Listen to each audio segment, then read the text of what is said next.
opposite show. We have a ton of victims of strange circumstance that have gone missing, and some have come back, but others don't. Yet we have almost no story or clues as to why they disappeared or what happened to them, because a lot of the clues we do have completely defy logic, and these could be victims of some of the earlier conspiracies or situations I mentioned, or we could be dealing with a completely new and different phenomenon altogether. One that you could say the National Park Service might even know about and is trying to keep a lid on. Now, when a lot of us think about the perfect getaway from the hectic 9 to 5, many envision a camping trip or hike among the fresh air and beautiful landscapes of sweet Mother Nature. But after hearing about the work of today's guest, that might all change. David Paulides has spent 20 years in law enforcement out here in California, and he holds 2 degrees from the University of San Francisco and now has 3 volumes out of his amazing phone book thick series about missing people, Missing 411. It explores what he's come to find is a shockingly vast number of strange disappearances within national parks and other remote areas, mainly within the United States and Canada. But as the research continues, it seems pretty safe to say that these odd commonalities among the missing extend around the globe. I've had a hell of a time reading about these cases, and I don't think I've ever been more perplexed by a topic that included so much data and evidence that something strange is clearly going on, and I can't wait to get down to it. David, my man, welcome to the show. Hey, thanks, Greg. Appreciate being here. Yeah, thanks so much. I mean, you've created an amazing archive of missing people, and there seems to be a lot of curiosity and interest over the cases you've gathered because they're so strange, but and the sheer numbers are pretty staggering too. But I think there's kind of a tendency to see shows like Nancy Grace on TV or hear about these huge famous cases of a kid gone missing that we get every other year or so. And I think people are under the impression that the coverage of those cases, that's an indication of the amount of people and children that really go missing. But that's pretty far from the truth, isn't it, man? I mean, you filled 3 books at this point. Correct. Actually, we just released the 4th book a few weeks ago. Wow. The topic is very, very complex. Without having a view of from 50,000 feet, it may look as though it's mundane, but when you get into the nitty-gritty details of it, you start to realize that there really is something here. Yeah, and I know you've spent a ton of time in the great outdoors yourself, and together with your law enforcement background, these things really put you in a prime position to be the guy who's doing this work because you recognize the strangeness and the patterns, and most importantly, the way that government agencies like the National Park Service are supposed to act, and they've been very kind of combative with you and withheld some information, sometimes unlawfully along the way, as you've tried to gather this data. It's been kind of strange, hasn't it? Well, I think it's a strange position for them to take. That's for sure. There's no doubt about it. I don't get it. What are some of the experiences you've had along the way trying to get some documentation for cases as you compile these books?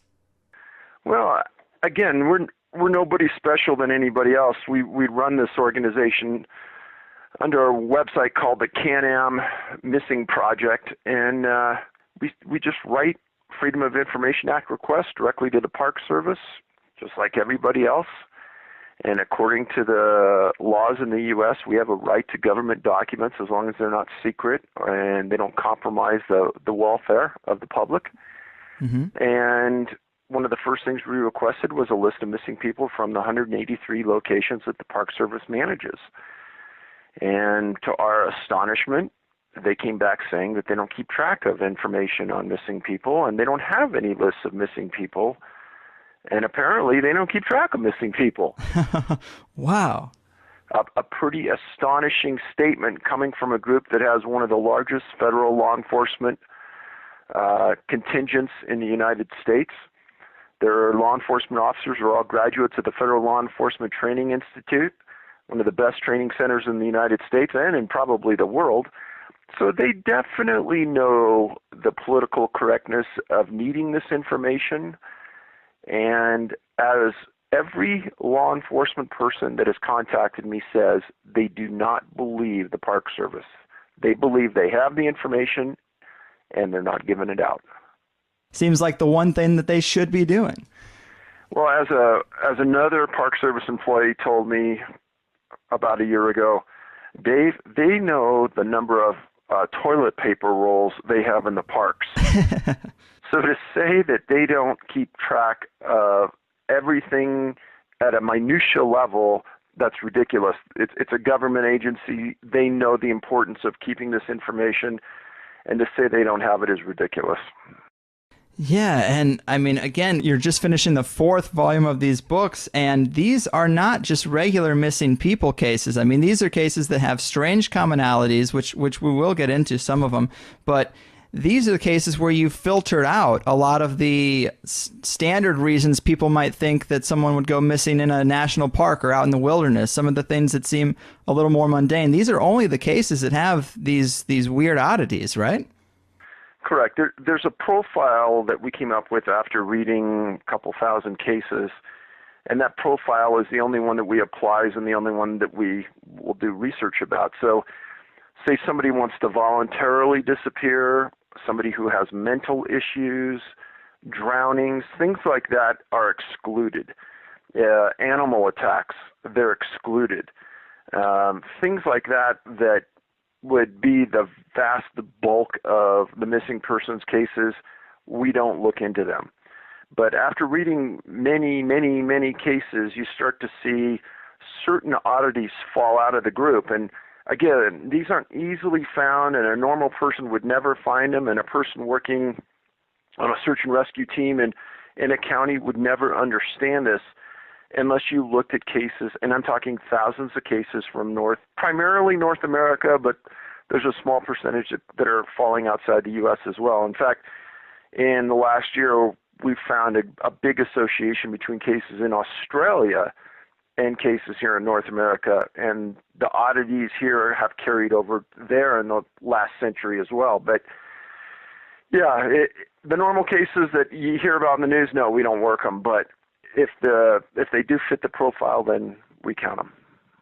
It's so interesting that you're finding this to be a global phenomenon, because that just adds another layer of mystery to it, because you can't chalk it up to just, one group of crazy people in Yosemite who live in the backwoods who kidnap kids. You can't chalk it up to one thing in this area or one thing in another, or even the whole country. I mean, it makes you think that there's something going on, there's something out there that we just don't even know, or a force that deals with people and nature that we just don't have any information on.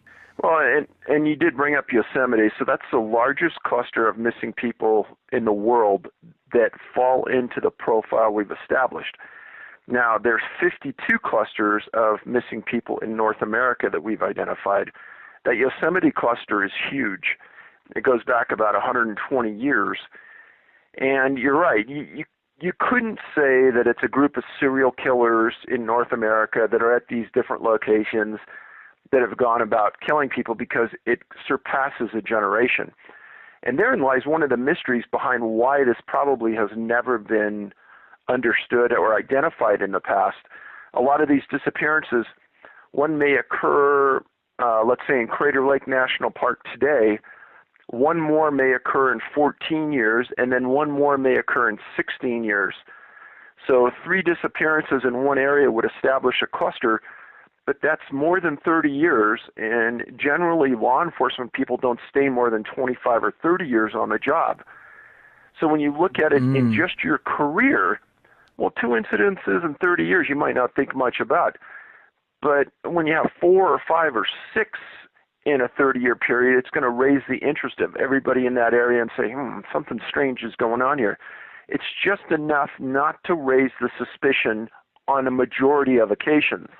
Now, I bring up Crater Lake because there's been 5 or 6 boys under the age of 14 that have disappeared in or directly around Crater Lake under really, really suspicious circumstances. Definitely. Do you want to tell us about a couple of those cases? Well, I'll just briefly say that one boy was with his dad and his grandpa, and they were looking for a Christmas tree right on the outskirts of the park in an area where there was nobody. And they lost track of the boy for a short while. Just after the boy disappeared, it started snowing, and it continued snowing for days. Make a very long story short, a massive search effort went into this. The boy was never found. Now, there is a weather phenomenon related, and it is part of this profiling that we do, that and we can't explain why, but in a majority of these circumstances, when somebody disappears, the weather changes for the worse. Mm-hmm. And sometimes it's rain, sometimes it's fog, sometimes it's snow, but it deeply hampers the search effort. Now, also in Crater Lake, there's a boy who had a disability, and he had a mental disability, and his name was Sammy Belkey. He and his dad went up there on a vacation.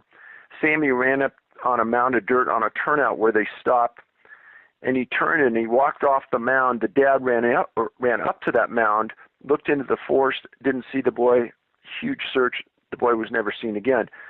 Now, therein lies another part of the profile on another higher percentage of these cases is kids or adults with disabilities. And we're not talking just mental. These can be physical. These can be some type of rare diseases that some people never have, but these people disappear, and sometimes they're never found. Huh. And so people with disabilities is another area that we've started to track in the last 3 years that has gotten some real interesting results.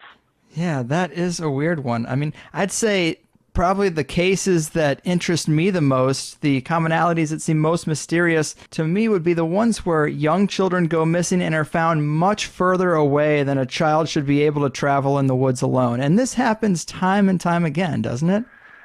So I'm glad you brought that up, because I've given many talks in front of large groups, and I always ask the audience, I say, how many people in the room have kids? And usually it's about 2/3, they raise their hand. And I ask them, well, when you had a 2-year-old boy or girl, if we put them in the middle of the forest and we told them to walk out, and they didn't know the direction to walk out, how far would they go before they sat down and gave up or sat down and took a nap? And usually the answers range anywhere from 100 yards to maybe a mile. Right. And then I ask them, well, would they walk uphill or downhill? And usually it's 99% say downhill. And so I'd like to ask you, Greg, since you read a lot of the stories, what is a reasonable distance that a 2-year-old would walk, in your opinion, after reading? Man, I mean, I would say at max 2 miles. I mean, anything beyond that would seem super crazy. I mean, we're 2 years old. Think of how young that is. I would be surprised if they even got a mile. I mean, the woods are pretty treacherous. Like, it's kind of tough to climb over logs and over mountains and sometimes across big raging rivers. You know, it doesn't seem like they could get very far. And that's part of the point that the parents bring up in these discussions. They said, well, you know, a lot of kids don't start walking till 12 to 16, 17 months. Now you drop them in the woods with obstacles, creeks, like you said, logs. How far would they go, especially without an adult there prodding them?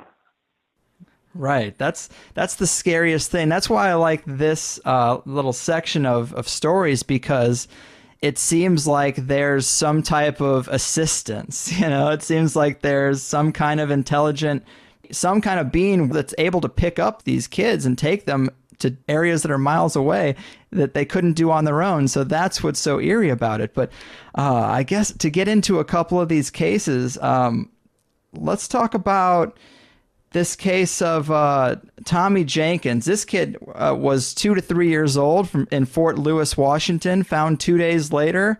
What's his story? So that's an interesting one. For the people who don't know, Fort Lewis is in the central area of Washington. It's 33,000 acres. And in 1950, it was a big spot where the U.S. had approximately 6,000 soldiers on site and housed. And in the middle of it, there's an area called the American Lake, and it's a big lake kind of sitting in the center of the fort. It kind of bisects Highway 5 in that area, and it's a fairly pristine spot. Well, on May 4th, 1950, Tommy lived in a non-commissioned area of housing with his mom and dad, and they lived about 1,500 feet from the lake.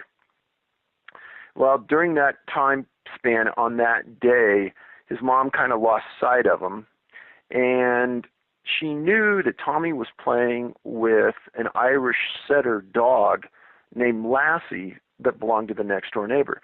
And I'll stop people there. Here's another part of this profiling is that a large percentage of people and kids disappear with a canine. Mm-hmm. And I can't explain it other than it's fact.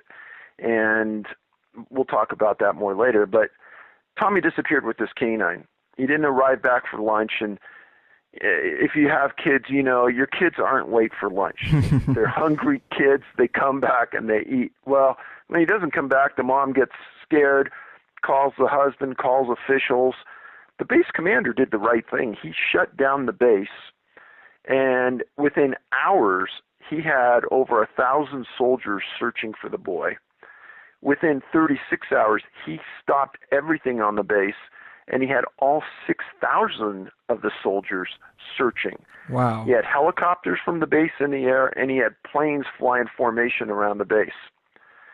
3 different bloodhound teams were used looking for Tommy during this time period.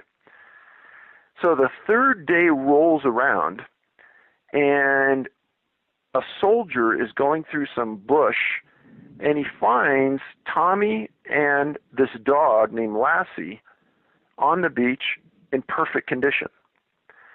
And they bring him back in, and the base commander gives an interview. And in the interview, he says there is no boy this age that could have survived the rain and the wind and the outdoor conditions we've had in the last 3 days. There's no way, unless he had some assistance. And that kind of shook up the base. And the dad kind of took the lead on that and tried to question Tommy, and he couldn't get a coherent answer out of him. And he couldn't determine if he was trying to be evasive or his mind was blank or something. But the final outcome was Tommy was in really, really good condition for a boy being out supposedly in the wild for 3 days. And then the other part of that is how in the heck did 6,000 soldiers, 3 helicopters, multiple planes miss a boy and a dog? Right. Yeah, that is such an interesting case. I mean, apparently it got to 40-degree weather, and like you said, raining. And the kid was. It seemed like he was taken inside for 2.5, 3 days, and then brought back out. Like he just walked right out into the yard to play with this dog. But I guess the only real thing that he said that was kind of interesting is he slept in an area with no homes, and that he fell into a creek. He said he fell into a creek, but he showed up dry. Just so weird. And again, this one case, if you read it on its own, you could roll it through your mind and say, you know what, maybe he found some shelter, maybe some people housed him, maybe there was a crime that occurred here where some pervert or something took him. But that's one case of hundreds and hundreds, approaching 2,000 now that we've identified, that doesn't make any sense. And another thing we should point out about the numbers that you're gathering is a lot of this, in terms of documentation, there are issues with classification. If someone is presumed dead because of the elements, or if they've been missing long enough, they're no longer in missing people files. That's kind of an issue for you when you go back into some of these, isn't it? Well, and that is a big, big issue, and that's part of the National Parks, Department of Interior, and U.S. Department of Agriculture that manages a lot of this land. That's part of a classification they came up with to eliminate these people from public record. Meaning, say somebody disappears in a national forest and it's snowing, blah, blah, blah. They go 16 months without finding them. Then they get a classification called missing presumed dead, meaning they're deceased, meaning they're no longer missing, meaning that you're not going to find them on any databases. As an example, the National Institute of Justice has a program that they instituted about 4 years ago where they are trying to get DNA on every missing person case in the United States because there's coroner's offices throughout the U.S. in these rural areas, many in Oregon and Washington and in California, where they have bones that they can't identify. There was no national database where they could go to them and say, hey, did somebody disappear in a 100-mile radius of here? Now they can go to this National Institute of Justice site and they can query it and they can get this information. Now, in the last 14 months, we've supplied them at their request with 12 cases that they had never heard of before of missing people that we had gotten the documentation and the reports on. Many of them came out of Oregon and Washington, where they have this classification, or the sheriff's office or the police department lost the reports and just threw away the case by accident. We got the documentation back. We went back to them. They revived the report. They confirmed that the person's still missing. The Department of Justice now has this information, or the National Institute of Justice now has this information. So I like to say that our work has done some good in this long-term process of trying to identify people. Yeah, that's definitely noteworthy. On the subject of Oregon, let's talk about these two cases that are kind of connected when we're talking about kids that are traveling distances they shouldn't be able to. These cases are 30 years apart, but only 19 miles by distance, and that would be Cody Sheehy, I think, and Keith Parkins. Cody Sheehy and Keith Parkins, yeah, both of them strange cases, but in April of 1986, Cody Sheehy, 6 years old. He was in an area near Wallowa, Oregon. It's about 26 miles from the Washington border in the Blue Mountains in the far eastern sector of the state. He went on a picnic with his family, and he and his sister were playing this game called Explorers, where they kind of split up and they hide and they stay hidden for a little while. And anyhow, as it was happening, at about 12:30 that afternoon, the mom couldn't find Cody. Well, the mom, the dad, and the sister searched till 2:30, and they then called law enforcement. And within a couple of hours, this is quick for this part of the country, they had 2 helicopters in the air with FLIR, forward-looking infrared radar, and a dozen searchers were on site within an hour. That first night, searchers got up to almost 75. They're walking on the ground, they're yelling for their boy, they're calling his name, blah, blah, blah. They're not getting any responses. The helicopters with the FLIR in the air aren't seeing anything on the ground. At 7:30 a.m. the following morning, Cody arrives at a house on the outskirts of this nearest town. And this house was 18 miles from where he was camping with his family on this picnic.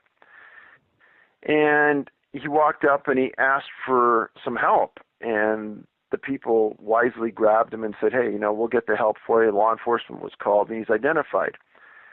Well, he made some real fascinating statements. He told his parents and law enforcement that he hid from a helicopter that night. And the interesting part was there were no helicopters up at night, and they don't fly at night because of safety reasons. And he also said he hid from coyotes at night. And that puzzled the people because they were out at night on foot and they didn't hear or see any coyotes. He was found to be in excellent condition, and it goes back to that statement you said earlier, Greg, where this boy at 6 years old went 18 miles in about 14 hours. Right. 16 hours. Unbelievable. It's too weird. And then Keith Parkins was actually 30 years earlier than that, but just 19 miles away, something very similar, right? Correct. He was visiting his grandparents' ranch, and he was walking around the ranch. He was only 2 years old, and he disappeared. There's a giant search, and people are coming out of the woodwork to help, and this location is 90 miles southwest of Wallowa.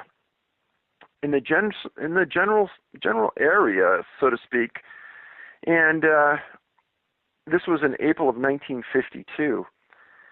And the following morning, 19 hours later, after he disappears, 2 mountain ranges, several barbed wire fences, several creeks, 2 search and rescue people and his dad are in a dry creek bed 12 miles away. And they find the boy face down in this dry creek bed, alive, but barely. Huh. Now, they said his pants were torn to shreds, and he was suffering hypothermia, etc. Now, when we read this, and there were 3 of us that read this, we said, wow, that's a phenomenal story. But almost simultaneously, the cops in us come out and they say, well, wait a minute. This 2-year-old boy has gone for 19 hours. There isn't a search and rescue person in the world that would tell a dad and other workers to go look in a creek 12 miles away. That's ridiculous. Right. So our question to ourselves, and we threw this around a lot, is why were they there?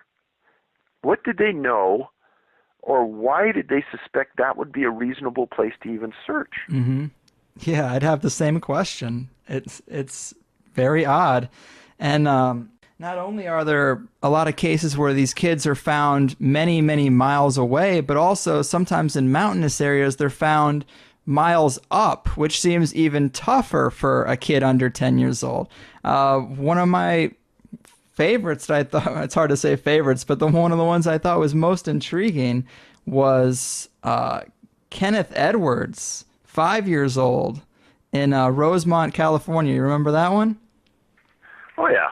No, you know, the issue is that with these cases, as you know, because you've looked at them, is there are a series of disappearances that all kind of look the same after a while, and that's the baffling part. I mean, these kids that disappear, in your mind, you don't think, well, they're not really going to be found, 5 miles away and uphill. Right. And so search and rescue may not throw a lot of resources at it. But in Kenneth's case, again, 2 years old, April 4th, 1964, about 2 p.m., he's in an area near Rosamond, California, 5 miles north of L.A., right near the Los Angeles National Forest.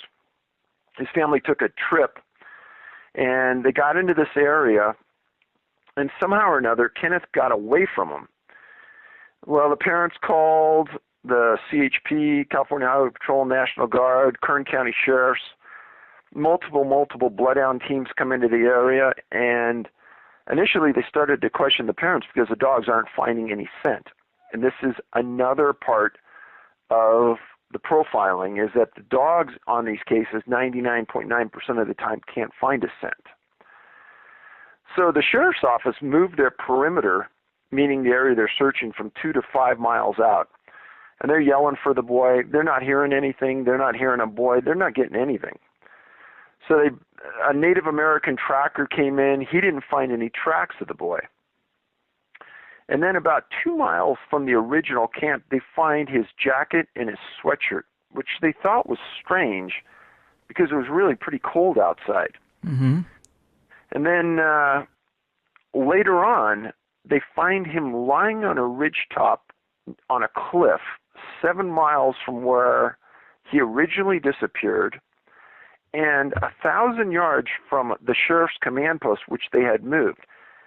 Now, he's found face down, which is an unusual way to find somebody, but a common way that people that we've identified are found. Mm-hmm. Now, the original story was that he was chasing a rabbit and got away from his parents. Well, there's multiple issues about this that don't make sense. First of all, how could the boy outrun his parents if he was chasing a rabbit? Yeah. How could he get 7 miles away at 2 years old, and how could he find and get on top of a cliff? Right. Yeah, the climbing is just, it's one of those elements that it adds even another layer of mystery. It's just like, it seems like they're being assisted by something, or we're just not giving enough credit to these 2-year-olds. I think that if you have kids, I think a parent is probably the best judge about the strength and the ability of their child, and I haven't heard too many say that could happen. Yeah. And there was another kid, Larry Lewis, who was pretty young, also in California. And my note here that I took says he was found several miles up from where he disappeared. You remember that one? That's that's even a more unusual case in that he was at kind of the foothills of the Sierra, the South Fork of the Mokelumne River in Calaveras County, June 9th, 1940, 5 years old, about 10 a.m. His family went up there for a trout fishing trip. His dad took a couple of the sons up the river, and as they were coming back down, Larry disappeared. Now, it's a pretty good-sized river, and so I think initially the thought was maybe you went into the river. But the U.S. Forest Service and Calaveras County Sheriff's Office did a pretty good job in rounding up 100 searchers to comb the area. And they worked it hard. And at 4 p.m. the following day, they found that Larry had traveled through his 24 hours. He had climbed in excess up and down 11,000 feet and 3 miles. God. And he was found sleeping in a thicket. Now, I'll stop the people here, and I know you know this, Greg, but in these books, in each story, there's at least one or multiple notes about where this information came from, and the articles and the author, etc. So if there's ever any question about the veracity of what I'm saying in here, you can always go back and check, and you can see that this is exactly what was said. Many times we get the search and rescue reports or directly straight law enforcement reports, and I know it's phenomenal to hear these things, and you think, oh, this is just an isolated case. But that's what makes the books interesting, is that these aren't isolated cases. Mm-hmm. Mm-hmm. And another commonality we mentioned with Kenneth Edwards is he took off some of his clothes, he took off his coat, and that seems to happen a lot, which is a really weird thing. And that would link us to the Corey Kelly case. Not a kid, 38 years old, but definitely had an issue with the clothing, right? Now, Corey Kelly's case, that's pretty weird, to say the least. But I've actually been into that area of Minnesota, and you won't believe the facts of it when you hear it, and after you go to the area, you're going to say, this doesn't make any sense. It's the Red Lake Wilderness in far northern Minnesota, October 16th, 2006.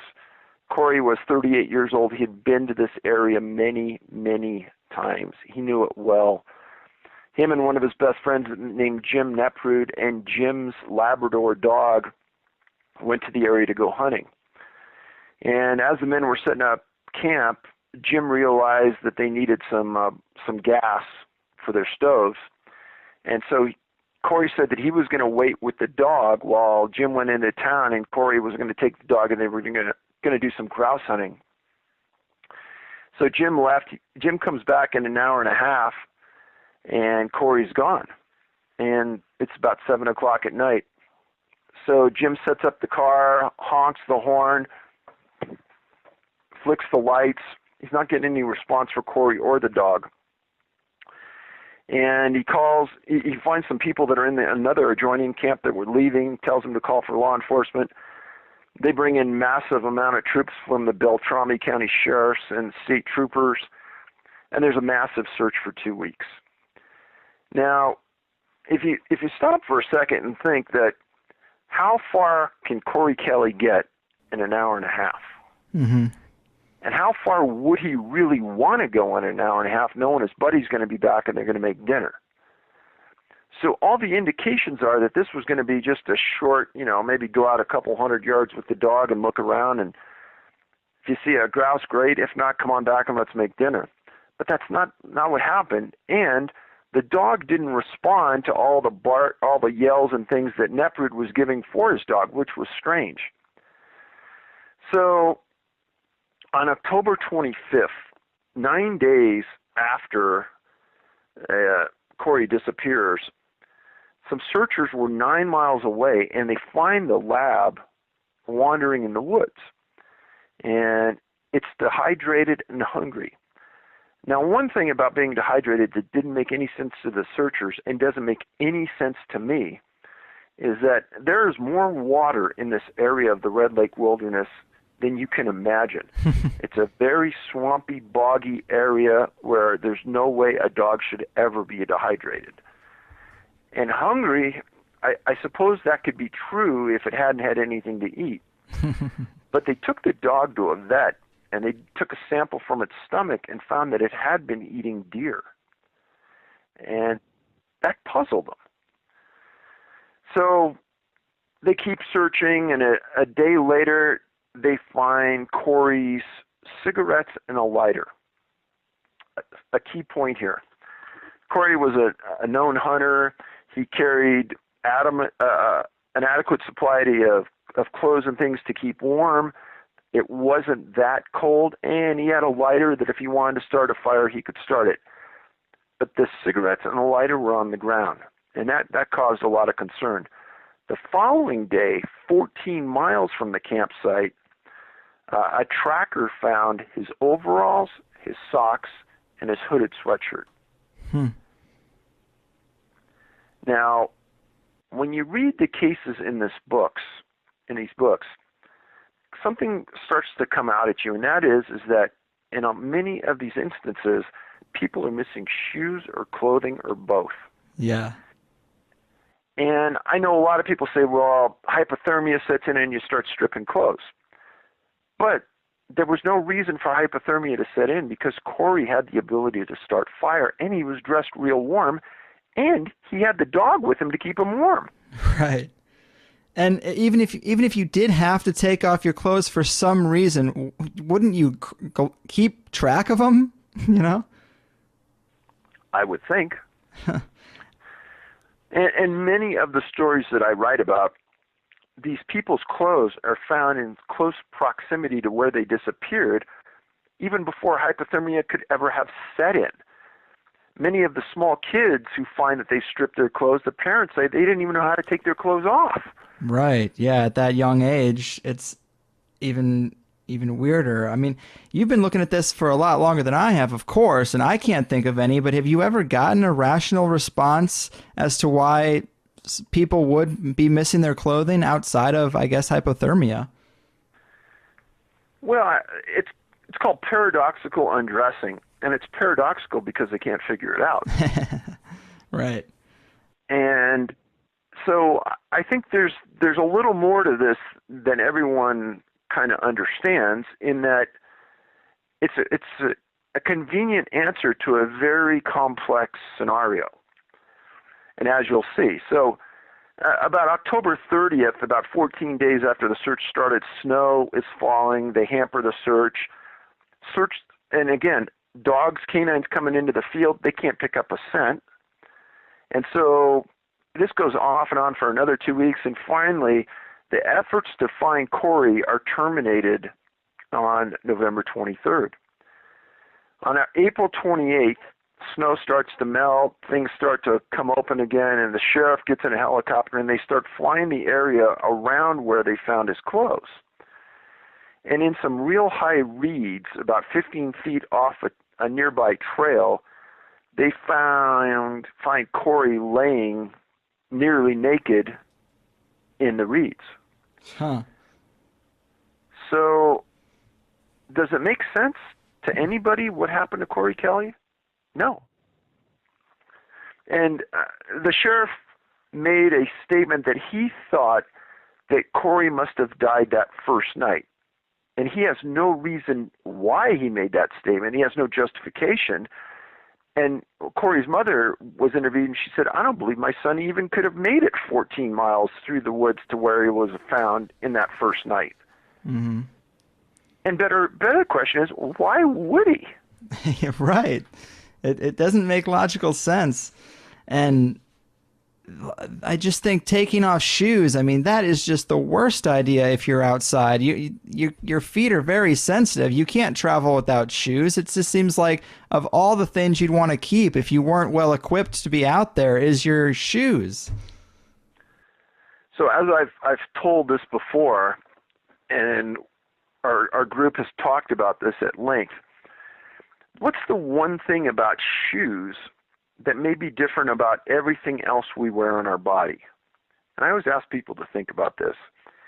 And the one thing we've come up with, and we're not saying this is a reason or it's not, but the one thing about shoes that's different than everything else we wear is it's probably the one place on our body that has the most bacteria.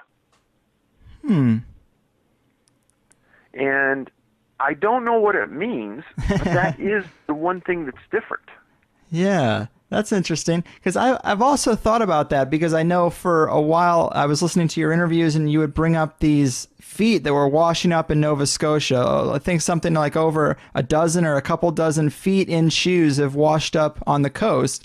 And I would think the same thing. What's different about shoes and why are there feet in shoes and no bodies? And my thought process then was that the creatures of the sea maybe are eating the bodies, but the shoes are too tough because of the rubber. The shoes are a little harder to get through. I don't know, but yeah, it doesn't make sense in either case. No, and the weird part about those British Columbia, there's I think 8 or 10 cases now in British Columbia, and I only know of one case where they've been able to identify whose foot it was. So I think that's a perplexing scenario that they can't, even though they have good DNA, they can't seem to identify these people. It makes you wonder where they came from or what happened. Yeah, it's such a weird thing. And another case that was super interesting of a kid had gone missing. You know, we've talked about several of these people are so far from where they're supposed to be. You think that it'd be something assisted, but you never get any kind of indication that that might be the case. But there is one story where there is a slight inclination that there might have been something intelligent involved moving something, and that would be Dennis Martin's case. Now, Dennis's case is the longest case I've ever written about in any book, and it's something that I mean, one of the only cases I've ever proactively sought out the parents, and probably the hardest case I've ever sat down to write because it hurt me to write it. But June 14th, 1964, Great Smoky Mountain National Park. Dennis was 6 years old. He was with his dad and his grandpa and his brother, and they were spending a Father's Day outing at a location called Spence Field. Spence Field sits up about 1,500 feet from the lower elevations of the park. It's a very serene area. You got to walk into it. You can't drive to it. The family hiked in, the 4 men, and they set up in this kind of grassy area, and the 2 boys were playing as grandpa and dad were sitting there watching them. And there's a lot of really, really strange things that happen with this case that nobody could ever explain, and the odds would be phenomenal. But as they're in the middle of this wilderness setting in this meadow, another family comes up to the Martins and asks them if their boys and their family could play with the Martin boys. Mr. Martin stood up, shook their hand, and goes, "Hey, my name's so-and-so Martin." And this family turned around and said, "Oh, wow, our last name's the Martins as well." Huh. Now, what would be those odds? You know, you think about that. That's pretty strange. And through the Spence Field area runs the Appalachian Trail. And during the years, I've written a lot about the Appalachian Trail and the unusual things that have happened along it. And there's many strange things. But through Great Smoky Mountain National Park in this area, the trail runs. So the families sit down and the boys start playing a game of hide and seek. And Mr. Martin tells me that he's sitting in the chair and he watches Dennis go up to this bush right on the edge of the wilderness at the end of this meadow. And Dennis hides behind the bush, and he goes, "I'm looking at it." I'm about 50, 60 feet away. And he says, everybody comes out from playing hide and seek, and Dennis doesn't come out. So he says, I call the name, and then I start walking over to the bush, and I get behind the bush, and Dennis isn't there. And he goes, something in my gut told me something really bad happened. And the Appalachian Trail is right next to where Dennis was, and Mr. Martin took off. He was in excellent shape. He took off running for 2 miles down the Appalachian Trail as everyone else is looking for the boy. And he comes back, and nobody can find him. So the grandpa takes a quick stroll down the mountain to get help as everyone continues to look for Dennis. Now, simultaneously as this is going on, a family from outside the area drives into Great Smoky Mountain National Park and goes up to a ranger and asks them where they can go, where they can see bears. And the ranger says, hey, you go to this area right outside of Cades Cove called Rowan's Creek, and there's a lot of wildlife there. You should be able to see something. Family says, okay. So family parks their car, and they start walking up this valley. I've been in the valley. It's pretty thick, pretty rugged, beautiful. And this is another unusual coincidence. The last name of this family is the Key family, K-E-Y. And astonishingly, in the opinion of many, this is the key point of this case. As the family is walking up Rowan's Creek, their 12-year-old son says, wow, Dad, look at that. And he points up a hill that's in front of him. Says, I think I see a bear. At about this time, this family hears this scream, described as earth-shattering, the loudest scream they've ever heard in their life. And they look up the hill, and they see this thing hiding behind trees, apparently trying to avoid detection by the family. Hmm. And the dad says, well, son, I don't think that's a bear. I think that's a man. And this thing continues to dodge the trees, but the people get a pretty good look at it. And eventually they lose sight of it, and they go back to their car. Now, at 8:30 that night, the disappearance of Dennis happened at 4:30. At 8:30 that night, the rain starts to fall, and it falls hard at a rate that by midnight there was 2.5 inches of rain in the park, and it continued to rain like that for the next 7 days. Now, there was a huge response from the U.S. Air Force, National Park Service, local jurisdictions, etc. Now, Dwight McCarter eventually was the head tracker for the National Park Service in Great Smoky Mountain National Park, and he wrote a book about tracking. And he's been interviewed a couple of times about this case. And we actually went out and interviewed him. He's retired now, and he has a great memory. He goes, I'll never forget this. He said, I was one of the liaisons between Mr. Martin and the National Park Service. So I'll get back to Dwight. But as the search is going on, helicopters are flying in and out, and 2 big helicopters come into the park filled with the Green Beret Special Forces. Now, there's rumors out there that, they were training nearby and just happened to stop by. The reality of it is, I have a file probably 4 inches thick from the National Park Service on this, and nobody that I could ever determine called them. Nobody asked them to come into the search. Nobody gave them permission to land in the park, but they showed up. And McCarter told me that when they came in, they set up their own camp away from everyone else with their own communication systems. And when the National Park Service says, well, why don't we put 3 of your guys with 1 of our guys since we know the area and we could be more efficient searching, they said, no, we'll search by ourselves. Very, very strange, according to McCarter, that no other group had ever done that before. So at the maximum point, there were almost 1,400 searchers inside the park looking for Dennis. And the FBI sent an agent to, quote-unquote, monitor the case, but they didn't suspect that a crime had occurred, but he was going to monitor the case.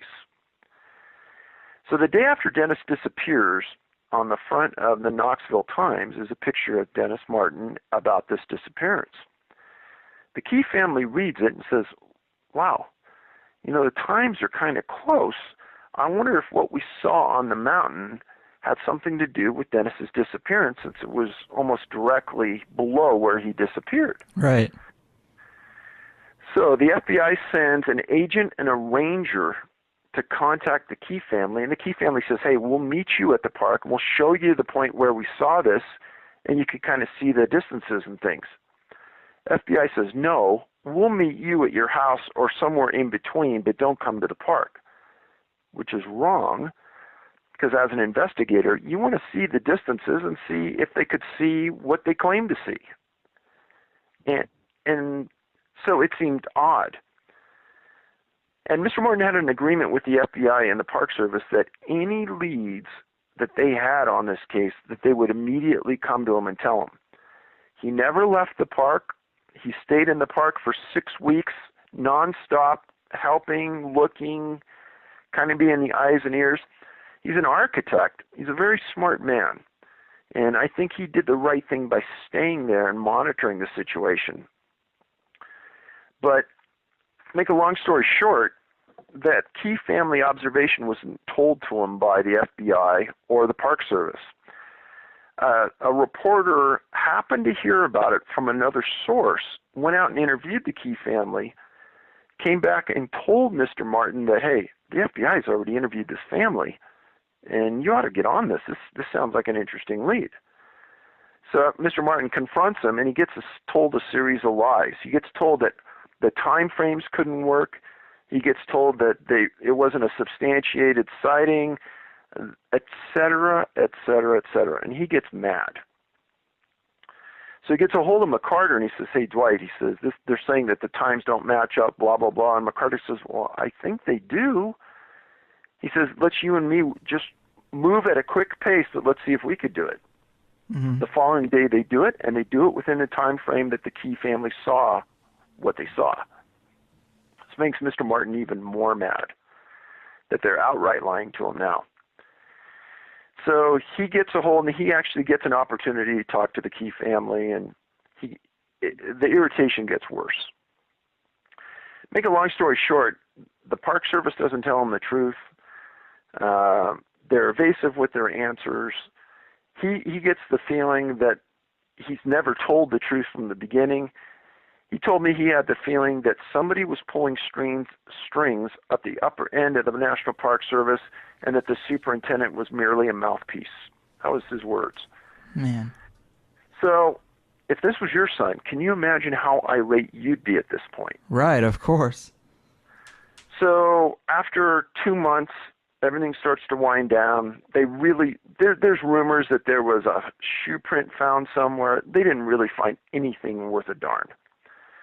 And from what I read on this, and after interviewing McCarter's beliefs were that Dennis was abducted.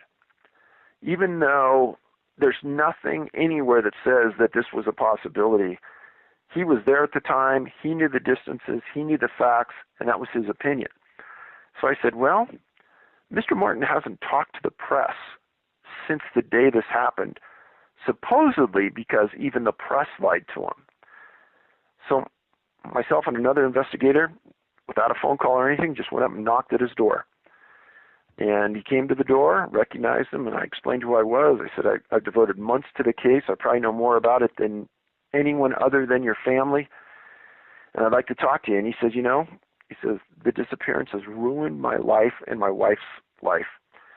It's been a compelling issue for all of us. We can't get over the fact we lost our son, and we decided years back to just put it to rest and not talk about it.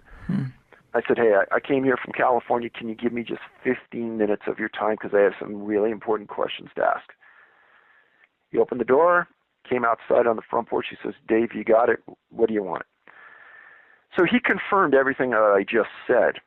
But in addition, whenever I'm interviewing a witness on a case like this, I always ask them a series of questions at the end that I need clarity about and things maybe that I didn't understand. And one of the things I ask is that, what do I need to know about this that wasn't in the press, that wasn't talked about in the media, but has been a compelling issue to you? Mm-hmm. And Mr. Martin says, well, Dave, he goes, that thing that they saw on the hill?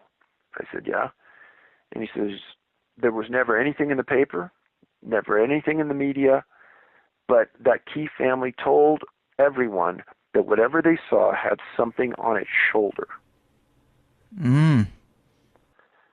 And he says they wouldn't put that in the paper. They wouldn't talk about it in public, but they would tell me.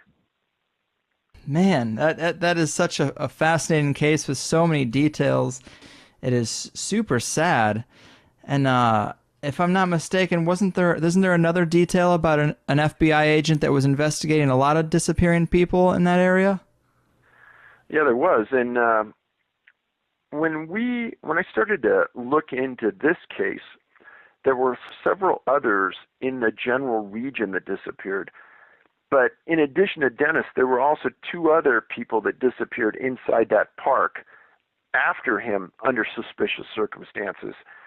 And in all of these cases in the park and around the park, there was the same FBI agent that was sent by the Bureau to quote-unquote monitor the case.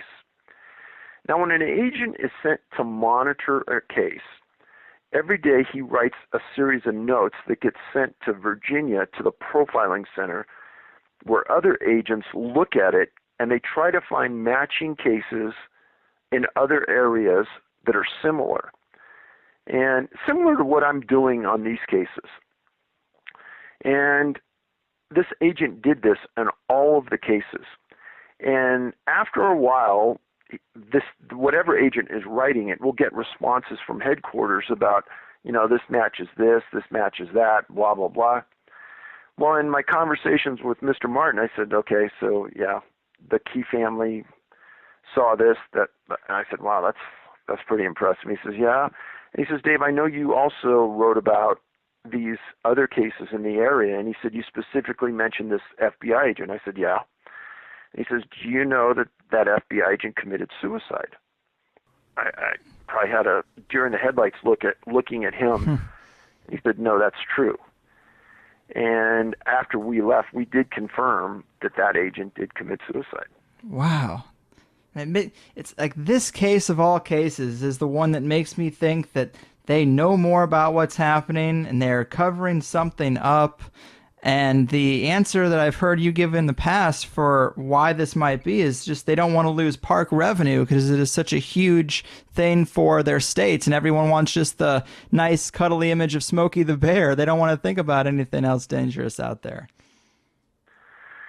Well, one of the things in the latest book that I wrote about is I got pretty lucky. I was in a national park, maybe it's a year and a half, 2 years ago now, with another investigator.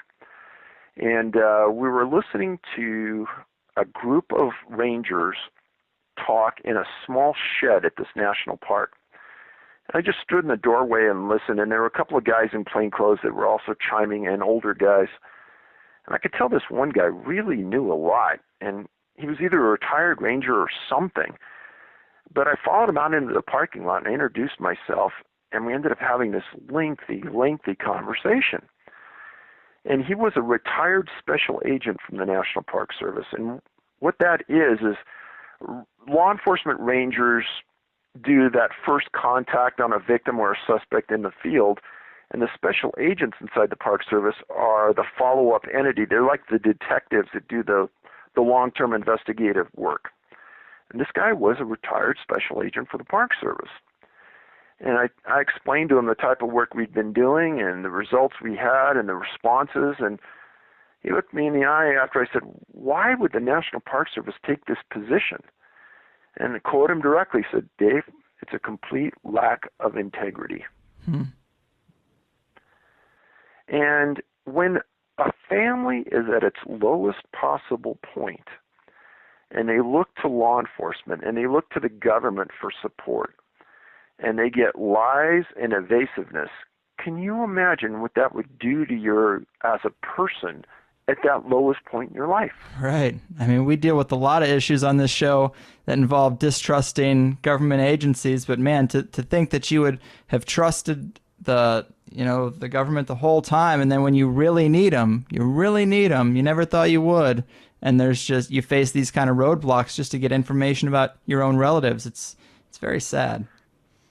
It's completely debilitating. I mean, I talked to Mr. Martin about it, and I don't know how he didn't go completely crazy on the Park Service for what they did to him. Right. And he told me, he said, Dave, this is the reason why I don't trust the press and I don't trust the government. He said, they lied to me, they were evasive. He said, the only guy that was even was honest to me was Dwight McCarter. He said, he tried to help me understand, but even he couldn't understand why they didn't think at the beginning that this wasn't an abduction and handle it appropriately. Mm-hmm. And on the subject of that thing that the Key family saw, I mean, any speculation on what that was? I mean, did it seem like a person? Or, I mean, she described it as a bear. Of course, everyone knows that the most famous cryptid is Sasquatch. I mean, it just seems very weird, but that's the only thing that it kind of seems to allude to. So McCarter, I asked him about that, And he said, well, he goes, a few years before Dennis disappeared, this was a time when the rangers were not armed in national parks. And he said a ranger was working alone in the back area of Great Smoky Mountain National Park, and he was attacked by what McCarter described as a wild man, meaning a guy living off the grid like you and me that lived off animals, that wore furs and didn't have any ethics. And he said that this wild person attacked the ranger and almost killed him. And he said, he goes, the only thing I could think of is that this family saw one of these wild men that lives in the parks, that the Park Service doesn't want to acknowledge lives there, and maybe took Dennis. But he says, it'd be conjecture at this point, but he goes, I don't know what else to think of it. Yeah, that's so interesting and weird. And on another radio show, I heard you talking about this case, and you had alluded to, or you just kind of mentioned in passing that there was a remote viewer report that was fairly interesting, and I was pretty intrigued by that. Do you have any details on what that remote viewer saw? Actually, it wasn't a remote viewer. It was a psychic. Gotcha. He had written in to the Park Service and supplied a report that was in this massive amount of documents. And this guy had some apparent notoriety for the time and said that his mind had a difficult time going to where it was going because it was such a dark place. Wow. And he thought there was a creek nearby, there possibly was a cave, but that what was happening to Dennis was beyond the realm of his comprehension. It was along those kind of lines. Very bad, very dark, kind of almost a horrific scenario. He didn't go into much more detail than that, and I think it's interesting because we have a couple of guys that live in that area that know that park like the back of their hand, and I can tell you that we have done extensive research, and we can't find an area where there's a cave access and a creek running through it because we've made some big efforts to find it. Man. And, I talk about a lot of paranormal concepts on this show. They come up all the time. And sometimes I wonder if there aren't some strange electromagnetic effects on the planet that we don't understand, similar to how planes fly into the Bermuda Triangle and are covered in this electric fog and are suddenly just disappeared. And it seems like some of these people just do disappear from the scene as if they walked through some type of portal or gateway, as weird as that sounds. Oh, I've heard that theory before from probably hundreds of people. The issue I have with it is that it is a very, very underlined, very rare event when more than one person disappears like this. And you'd think if that was the scenario, we'd be losing more than one person at a time, or there would be witnesses to that other person disappearing. Right. And that is true. Yeah.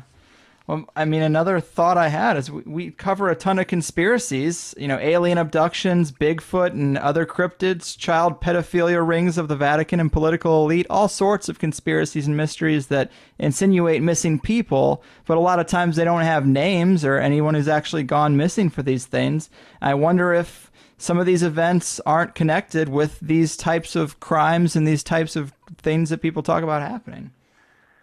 So I can only look at it from a common sense and a factual viewpoint, and that is that many of these have occurred pretty deep in the wilderness where there's not a lot going on. And the idea that there's a human abduction process taking place, I know a lot of friends that are backpackers that carry guns.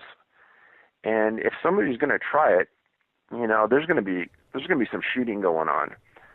Mm-hmm. And you never hear about that. And what I've explained on other shows is whatever is happening here is 100% effective. Because if they weren't, right, we would hear about a mistake or we would hear about an attempt, and we don't hear about that. Right. Yeah, it's a serious shame. I mean, this should be one of the most important things. It involves people dying and we don't know why. Isn't that national security? You know, everyone's worried about terrorism globally. Well, here's people going missing right in our own backyard and we don't know what's going on and we don't know who to blame. And you would think that they dedicate a little bit of resources to that. Well, you'd hope, but I don't think it's going to happen. Right, right.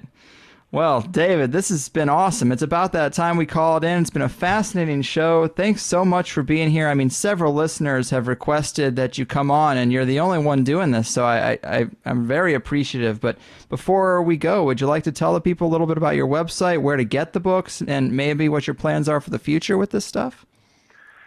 So you can go to our website. It's canammissing.com, and all 4 books, Missing 411, as the title of all 4 books, are available on the site. You can also read about cases that are occurring as we speak under current events section at the site. We try to keep it updated with things that are relevant and fit the profile. I don't know if there'll be another book anytime in the near future, but we are looking into some other venues to get this message out. We are going to continue the work, and the only way the work continues is through the support of people out there in buying the books. So it's people like you, Greg, that help us get the word out and have read the work and understand that this is a credible issue that needs some attention. So I appreciate that. Oh, absolutely, man. Thank you for that. And I would recommend them to anyone. I read the 3rd one, and I've heard many cases from the first 2. And just hearing now that you've got a 4th one, I'm super excited to dig into that. It's super interesting stuff and far different from a lot of the things that are similar in this realm of fringe topics that I get into. So I appreciate it. And the families, I'm sure, appreciate what you're doing too. But thanks again. You know, keep doing it. Be careful out there, man. You're digging up a lot of stuff that some powerful people seem to want to stay hidden. So make sure you take care of yourself. I appreciate it, Greg, and I'll try. All right, man. Have a good one. Thank you, sir. You got it. There we have it, people. Man, I love this show.